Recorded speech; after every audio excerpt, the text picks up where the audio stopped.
Gyronix. Welcome to Statistics with Python. We will start this lecture series with an introduction to descriptive statistics. Today we are going to learn the types of data, the levels of measurements for this data, and lastly, the software tools we're going to use throughout this course. Alright?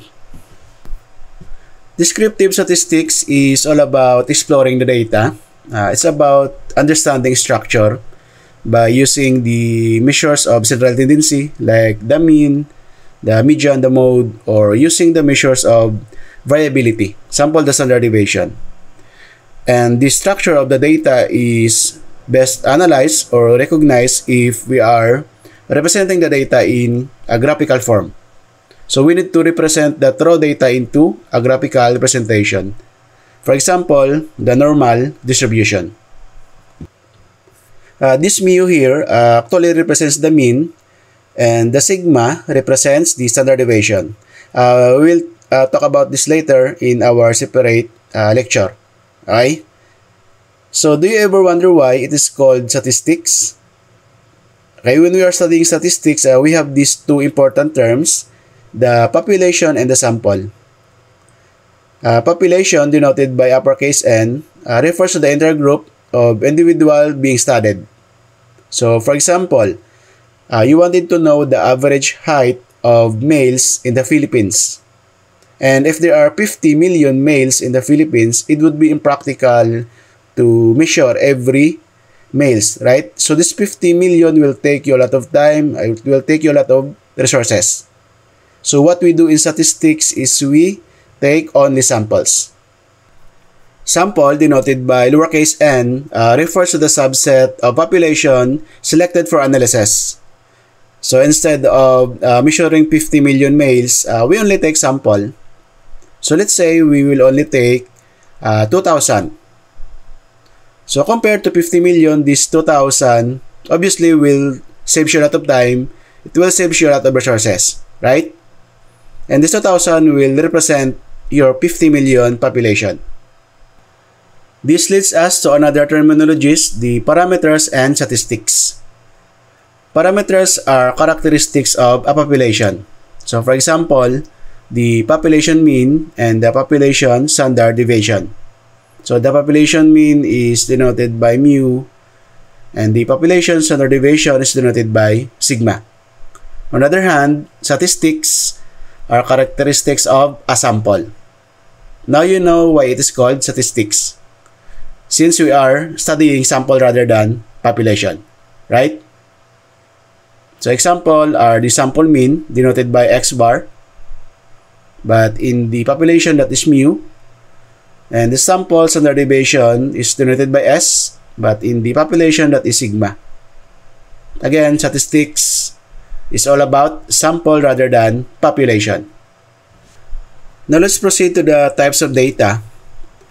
Basically, data is anything that can give you information. And this is the most widely used form of data. In tabular form, we have rows and columns.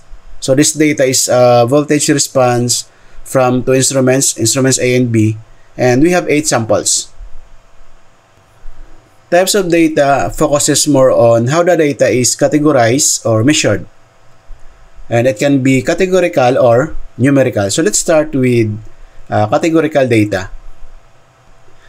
This data represents groups or categories. Examples, we have gender, male, female, colors, red, blue, green, types of cars, sedan, SUV, truck.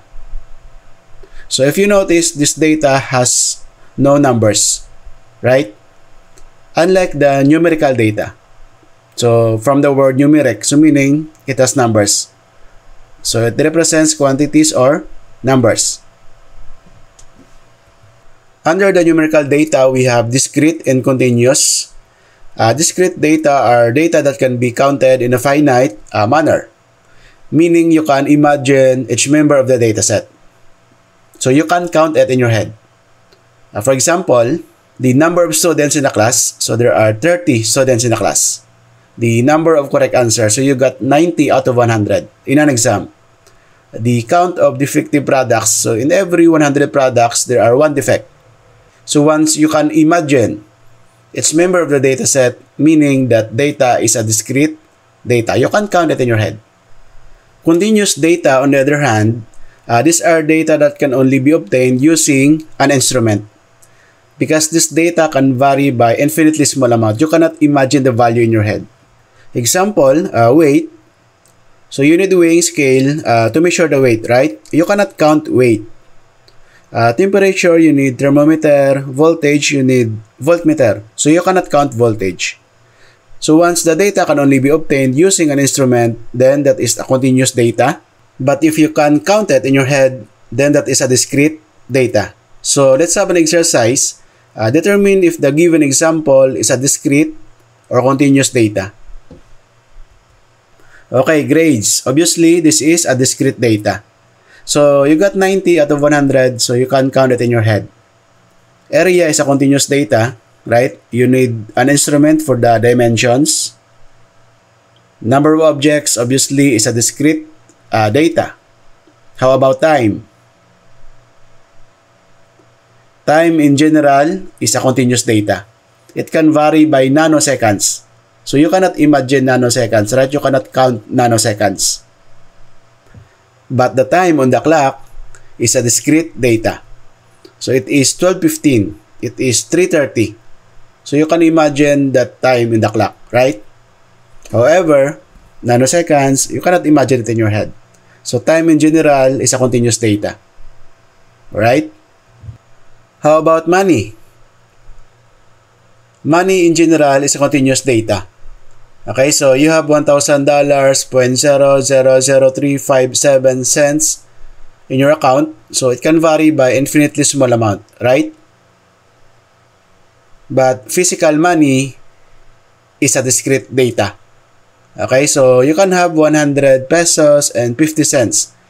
You can even count physical money from your wallet, right?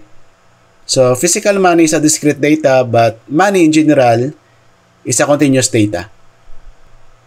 Height is obviously a continuous data, and distance is also a continuous data. So I think you can now differentiate between a discrete and continuous data, right? Okay, levels of measurement. This classification of data focuses more on how the data can be analyzed mathematically. And there are two types. So we have qualitative from the word quality and quantitative from the word quantity. Qualitative data refers to non-numerical information, and it is often subjective in nature, in that it is derived from personal perceptions, opinions, and interpretations. Under the qualitative, we have nominal, and this data can be categorized without any order or ranking. Example, we have gender, male, female, color code, red, green, blue, types of cars, sedan, SUV, truck. You can arrange this data without particular order or ranking. However, ordinal data may ordinal order. So it has a meaningful order or ranking. Example is the customer feedback. If you are going to rank certain products based on customer feedback, so products with 5 stars would rank first compared to products with 1 star, right? Another one is the Facebook reactions. So I think you would agree that the love reaction is preferred compared to the angry reaction, right? And you can even make this love reaction comes first. Okay, if that is your opinion, that is your perception. Quantitative data simply refers to data with numerical values, meaning it has numbers. And under this quantitative, we have interval and ratio. So interval data are data that has no true zero, meaning zero here does not indicate a complete absence of the measured quantity. So for example, the temperature in Celsius or Fahrenheit. So 0 degrees Celsius or 0 degrees Fahrenheit doesn't mean there's no temperature, right? It is just a reference point. Okay, so I think we will have an example for ratio to understand it more clearly, since the ratio has a true zero, meaning 0 here represents a complete absence of the measured quantity. So for example, weight. So if an object has a 0 weight, 0 kilograms, meaning it has no weight.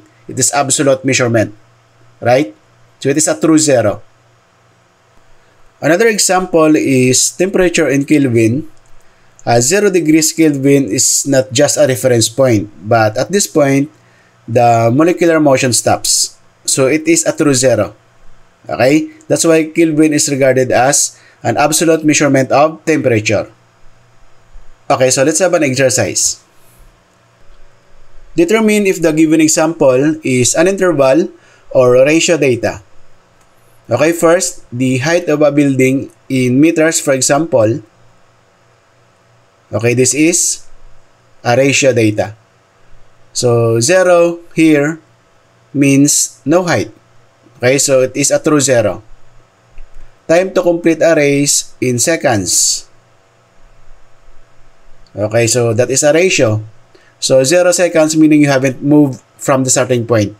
So, there's no time pass, right? Exam scores. You got 0 out of 100. So, what is 0 here? Okay, it is an interval. So, 0 doesn't mean you have no knowledge or absence of knowledge, right? Okay, so year of historical event, 1776, 1945, 2001. Okay, this is an interval. There's no absolute 0 in the calendar. There's no year 0, right? Altitude above sea level in meters. Take note, above sea level. Okay, it is an interval. So, 0 here doesn't mean there's no height. It is just the reference point is the sea level. Okay? However, if we are measuring the height above the ground, like in the height of the building, that is a ratio data. And now let's discuss the software tools we are going to use throughout this course. And as for the programming language, we'll be using Python, since this is the most widely used programming language in data analysis, data analytics, and data science. Aside from being an open source, it has an extensive library support and packages. Examples are Pandas for data manipulation, and we have NumPy for numerical computation, and Matplotlib and Seaborn for data visualization. Alright? We are going to install first the Visual Studio Code. Link is also available on the description below. Okay, so you can access the link. And I am using Windows, so I will download the Windows installer. Okay, so it depends on your OS. Okay, so just wait for the installer to be finished downloading. Then open that folder. So this is straightforward, right? You can double click the installer. So of course, accept the license agreement. Okay, just next. Okay, so as is, next, and install. But I'm not going to install this one since I already have in my PC. But in your case, go ahead and click that install button. Okay? The next one is the Python extension. So just click the link. Okay, again, just download the latest version. In my case, this is 3.13.3. Okay, just hit that download, then wait for the installer to be finished downloading. Okay, so the same process, you can open. Then just double click. Okay, since I already have it in my PC, so it asks me to upgrade. But in your case, it will ask you to install. Okay, so just go ahead and install. In my case, I will upgrade. So it will take a while to install in our PC. Okay, so we're done now. Next one is we're going to install Jupyter Notebook, but this is on VS Code, so I will show you the process later. The same with these libraries, the NumPy, Panda, SciPy, Matplotlib. Alright? But for now, let's create a GitHub account. Okay, I will not walk you through the process of creating this one, right? So signing up is easy. Just fill up this form. Then you are done. So you can create your GitHub account. The last one is Get Bash. Okay, so just click the link. Then just download the latest version. Okay, so the same process after downloading the installer. You can just double click. Alright? Just hit install. Okay. On the next lecture, I will show you how to install the Jupyter Notebook extension on VS Code, and we will create our first GitHub repository. Thank you for learning with me, and see you in the next lesson.